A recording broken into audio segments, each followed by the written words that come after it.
C'est une affirmation au oui, au moment où nous parlons, sauf changement de dernière minute ou de quelques heures avant notre live, l'artiste Ferregola est en état d'arrestation.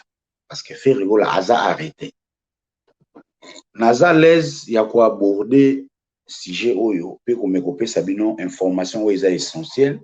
Parce que premièrement, d'abord, je soutiens l'artiste Ferregola, mais je suis un journaliste très indépendant. On en parle très souvent, moi je ne dépends pas de CG Polo. Je ne suis pas du canon officiel ou communicationnel, il y a artiste. Et ça n'a pas tout ça. Nous, parfois, tu as pour soutenir bango, parfois, c'est coupé ça bango conseil. Mais les lots, ils ont il y a critique sur une unité, ils ont l'air moutazé, si capable, c'est la prison, azana pour ça, il y a plus, il y a soutien, aza plus, pour ça, il y a réconfort, aza plus, pour ça, bateau, baza libanda, baluka solution pour y abima libanda. Donc, vous en avez à l'aise, na rosala le maximum na chabino à l'aise, tout en vous informant bonnement, parce que na chaîne, on a le très souvent, bitumba culture, c'est ça, mais na professionnalisme était, et quoi avancer, je l'ai fait pourquoi? Parce que ceux qui n'ont pas sali en côté, na limité les adversaires de Ferregola, va profiter parfois de l'amateurisme et la communication et artiste. Parce que dans le bango, maintes fois, communication et Ferregola, les amateurs. Après ça, na roya vraiment. Nasi avant bon on a qui m'a sur la papa et mabando mon ngai rigueur na zaki nango. Tantôt, on a certains gens qui entourent Ferregola, certains comme autour de Ferregola, bango pena na pesi bango promesse, nde makambo yé. Donc, après live, on a limité dans ça l'émission. Être beau, ça a besoin d'informations. Mais après, soir, papa, oui, ma semaine prochaine, au Nyon, ça a un entourage à Ferregola. Au hasard improductif. Donc, bon, on a besoin de machette, bon, ça va procès pour porter une plainte. Parce que être à l'entourage de Ferregola ne vous donne pas le devoir d'être les meilleurs moutons soutenir Ferre. Être Gola ne vous donne pas la meilleure position et la meilleure moutons soutenir Ferre. À ma qualité de culturel, je peux apporter les soutiens possibles mieux que l'entourage dans le Tintin ou les Vango. Là, bino entourage du Fouati. Là, la bino après Makamboyo. Ainsi, vous allez arrêter. On reste dans l'information. Auto, ça l'information clairement. Permettez-moi na communiqué officiel parce que photo rester dans les locaux essentiel. Biso déraper tout. Biso ce qui est vrai. Na minute au route local ndenge bango bazalaka babanga bangaka. Lokola pe bazaraba amateur, toutes les portes que je tentais, ya robeta pour nos informations, au moins que bâtiment ba péré, aux entourages à faire, bakangi faire, il faut bopé ça na information, na bateau baza na capacité à soutenir faire, mais au bozo au bango ndeba na mike ba péré, alors que information de l'eau bomba kango susté. Et comme j'ai fouillé à ma manière, je vais aussi analyser à ma manière. L'entourage des peureux. Ne venez même pas m'appeler au téléphone ou tonton pour du SWAT. Communication, vous va te faire à star. Vous croyez que quelqu'un comme Ferre Baro gagner plus de 3 jours sans qu'il va travailler? Voilà. Comme Natangango Awa, les communiqués là. Natangango na téléphone, s'il vous plaît. Natangango na téléphone. Oyo, pour que nous avons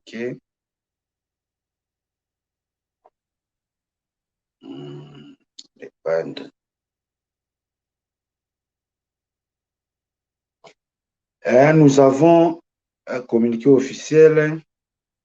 Nous sommes dans l'obligation et le regret de vous informer que notre artiste Ferregola a été interpellé pour des raisons administratives suite à une citation qui ne lui a pas été délivrée en période de Covid. Jugé par défaut, le padre a été interpellé ce vendredi 3 juin lors de son départ vers la Guinée. pour son concert privé pour cause d'un jugement rendu hors de sa présence sur le territoire français. Le dossier est actuellement entre les mains de l'avocat de Ferregola qui œuvre pour la clarification de la situation de l'artiste dans les plus brefs délais pour les contrôles judiciaires selon les règles et la loi française. Pour simplifier la communication, nous encourageons les fans et les Gaulois à se limiter uniquement aux informations provenant des réseaux de communication officiels de l'artiste, de son management ou de son avocat. Toute autre source de communication sera nulle et sans légitimité. Nous vous remercions pour votre bonne compréhension ainsi que pour votre solidarité dans l'épreuve que traversent nos artistes. Tantôt, nazana posa kokene na ba critique milai te parce que l'artiste aza esika difficulté biso photo ya na ba port photo ya na loko essentiel. D'abord nazoloba pourquoi nazoloba arrestation en lieu place ya communiquer ou balobi interpellation parce que déjà ba yebi français ba yebi droit interpellation ce qui déjà est les comme les cas 24 heures ça sur interpellation te comme arrestation balobi ba kanaki depuis les 3 tilelo. Donc là, maintenant, il s'agit de l'arrestation. Il ne s'agit plus de l'interpellation. L'interpellation est ça, monsieur, yo nani, ok, wapi, osali nini, ba pesi yo nini, papa, ba tuno ba keso ba information, monter nouveau papier, là, qui ok, ça c'est l'interprétation. Mais ce qui se passe aujourd'hui, ce n'est pas une c'est l'arrestation. L'arrestation, déjà, première nano, équivoque, oyo, ba, abonné à Tonton Poumon, baza censé, parce que les abonnés de Tonton Poumon sont des abonnés intelligents, sont des abonnés, oyo, bazoaka information, oyo, rationnel. On ne dépend pas des sources officielles, mais nous allons, selon le décryptage, les locaux rationnels. On n'a jamais cessé de dire 1 + 1 = 2. Ce n'est pas Laurence Rogo qui va les changer, ce n'est pas Ferregola, ce n'est pas le président de la République. La vérité est scientifique. Là, il ne s'agit pas de l'interpellation, il s'agit de l'arrestation. Au moment où nous parlons, l'artiste Ferregola, depuis le 3, est en état d'arrestation en français. Nous allons maintenant pour les raisons. Les raisons avancées ici, le communiqué fait état de la raison administrative. Déjà, sur aucune compréhension communiqué, il y avait un moment, l'artiste a été, il y avait un jugement rendu, na absence, il y a artiste. Déjà, là, il ne s'agit plus aussi d'un problème administratif. Il s'agit d'un problème judiciaire. Un problème administratif, et à la papier à conflit des angio, passeport des angio photo, combone comment mi bien te, séjour na yo les kaki, yo les kisi, ça ce sont des problèmes administratifs.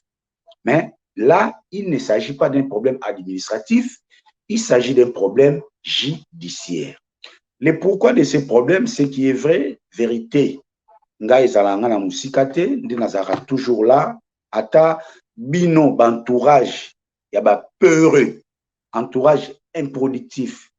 Bozo luka, faire azala sous plus amateur, nga na kina bino boye, j'ai l'information. Bien dans nazara na source ébélé, na ba source non connue. Mais loko les ana loisir, il y a équipe et artiste. Lobby qu'on a fait Ferregola à Kobima, Bourgoisem sous des manières aussi, c'est de quoi il s'agissait. Mais, il y a décryptage par rapport à comment on ça, parce que déjà cette arrestation est liée un tout petit peu à la vie privée de l'artiste. Ça, c'est seulement l'indice que je peux vous donner. Pour bateau, na monopole d'information, on a bien information. Pour mais pour pas responsabilité, on ne peut pas l'étaler ici. En fait, qu'est-ce qui s'est passé? Il y a eu un moment en France, il y a un jugement. Ferregola, quelqu'un a porté plainte contre Ferregola. On a justice. Et Ferregola, en suivant les dossiers, en suivant le communiqué, n'était pas au courant de cette plainte-là. Procès et Salama, na absence y a fait au techniquement balobaka, le tribunal est rendu un jugement par défaut.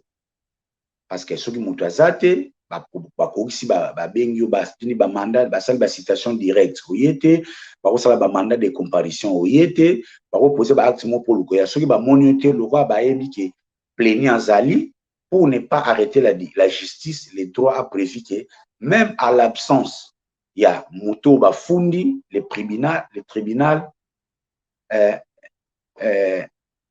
tribunal peut continuer à ça la cour et à procès. Tribunal et rendaki jugement contre Ferigola.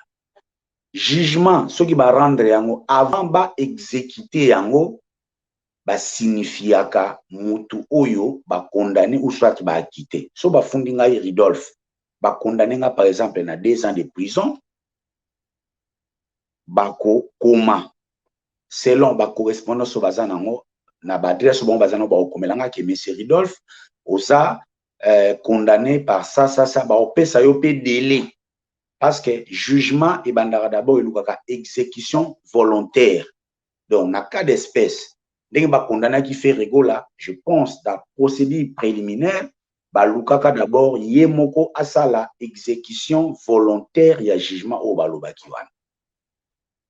Ça c'est la réalité. Il s'est fait que ils n'ont pas trouvé Ferigola. Il s'est fait que lui-même Ferigola n'était pas au courant de ces jugements.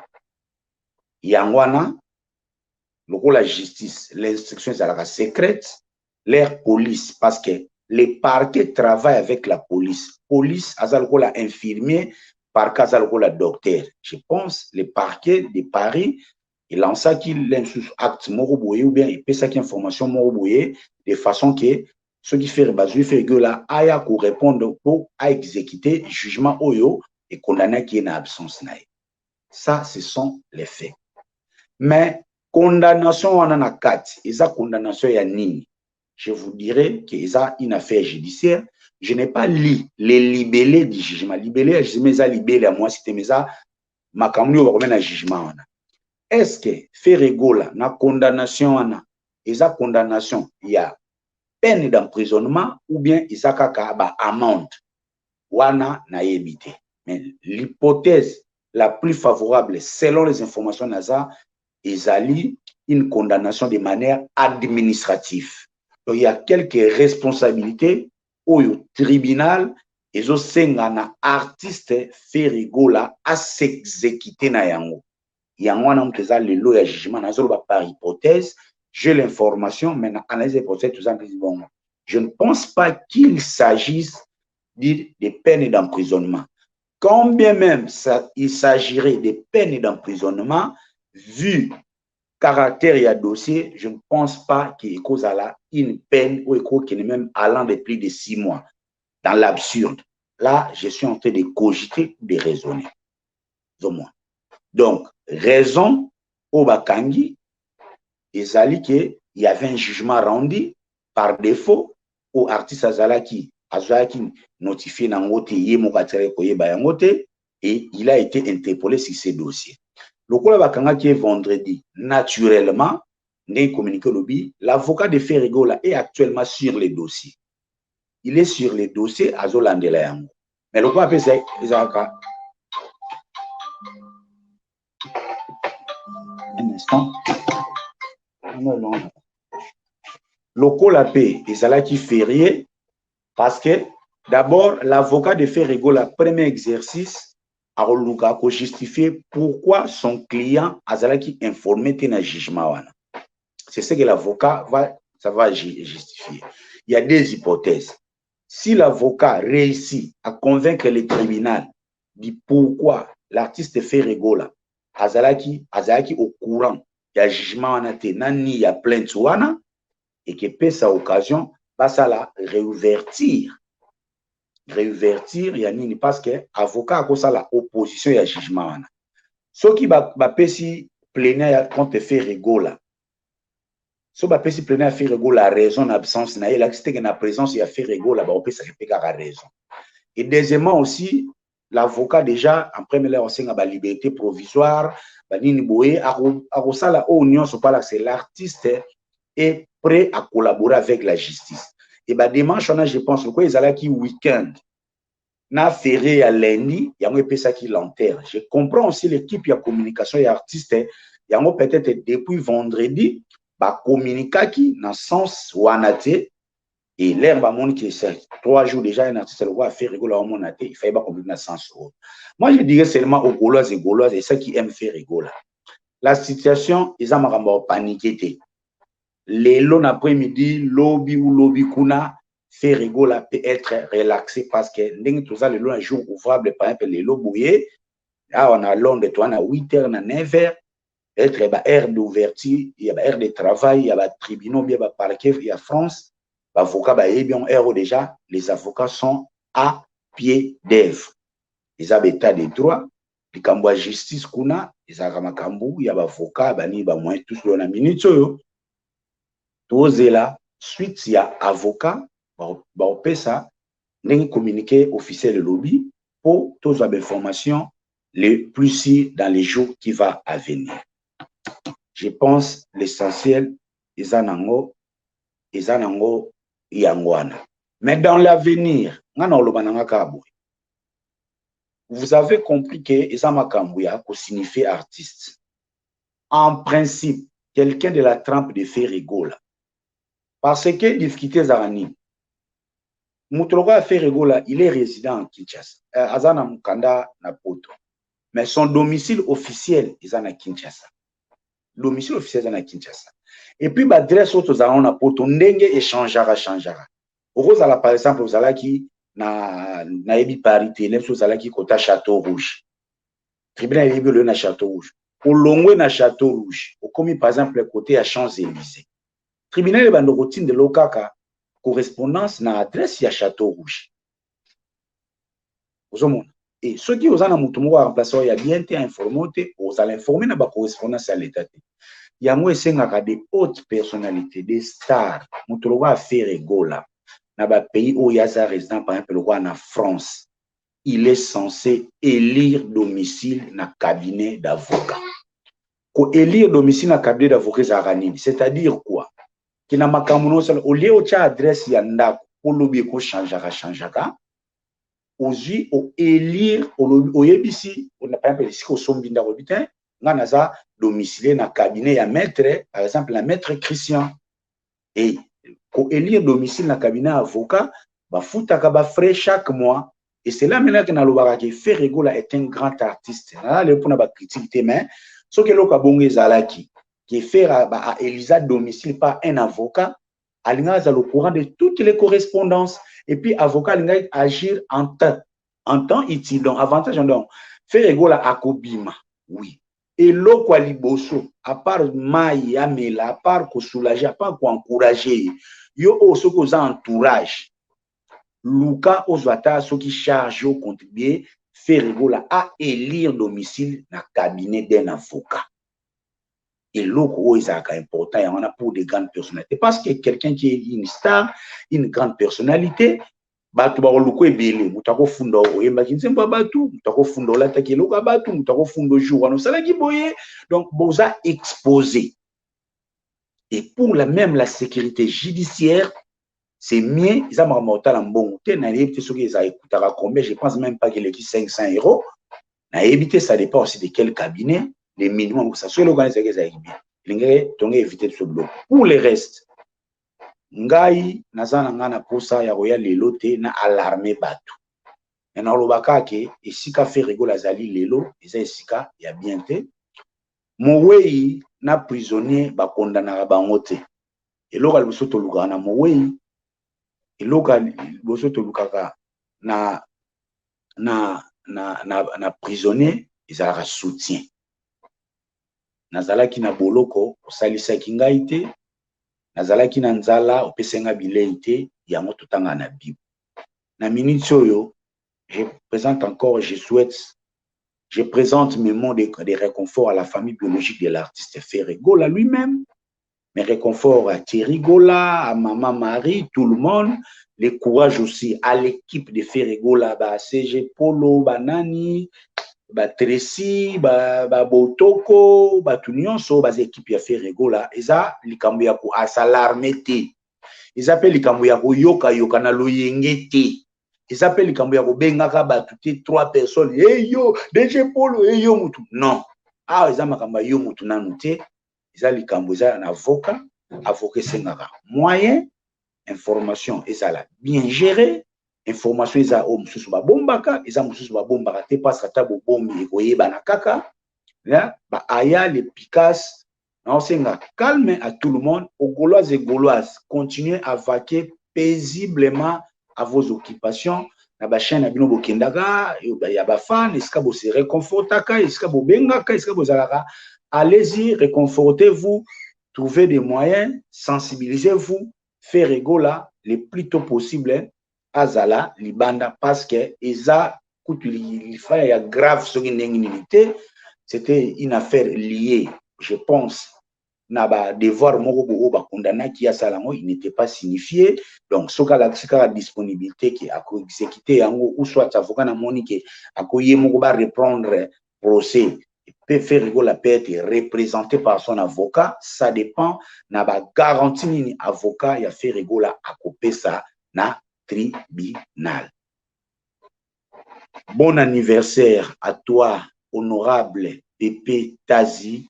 Iska Ozali, une année de plus, Nzamba Pesayo, et Belé, honorable Pépé Tazo, et Abizan, Mikolonion, merci pour le reste, vous allez bien, ils allaient Kambaro paniquer, Gaulois et Gauloises, Kobenga, Bolongola, panique, et ça, vous pouvez moment bien, prison, ils ont vrai sika pour faire rigola, bouler sous bien, aïba nani azalaranaye, aïba neni à rebondir, donc, ils ont l'armée, vous avez déjà informé, comprenez déjà que les adversaires vont chercher à contourner l'information, ils vont chercher à se moquer de l'artiste, mais vous restez concentré dans Obnobogo, au Sala. C'est tout ce que je peux dire.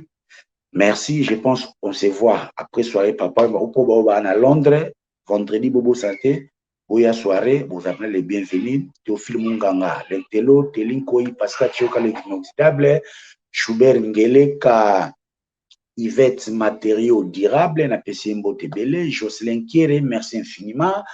Binonion sur London Kimia, merci pour le soutien. Namona Kiango, merci London Kimia, ma soeur. Madi Wembo, Fanta Fofana, Bokambaba, tout ça. Communiquer. Bon, mais Kakopé, ça cache ne mbongote. Cache ne. Et on attend. Lui, c'est un voleur. Vous voyez là-bas après. Ce sont des situations comme ça que les commerçants basent à Rambon. Bon, mais Kopesa Emmanuel Kalonjimbongo, c'est un voleur. Je pèse sur ma fondangana yebiye. La situation où il y a Yibara Yango, on a bien la cache. Situation où on Yibara, à sensibiliser, oui, à côté, oui. Bon, mais Kopesa Mbongo, mais pourquoi on a zolo bon, l'air makambo et roulé kanaroya. On a ça dossier. Nazana ba dossier. Merci infiniment. On se voit à la prochaine.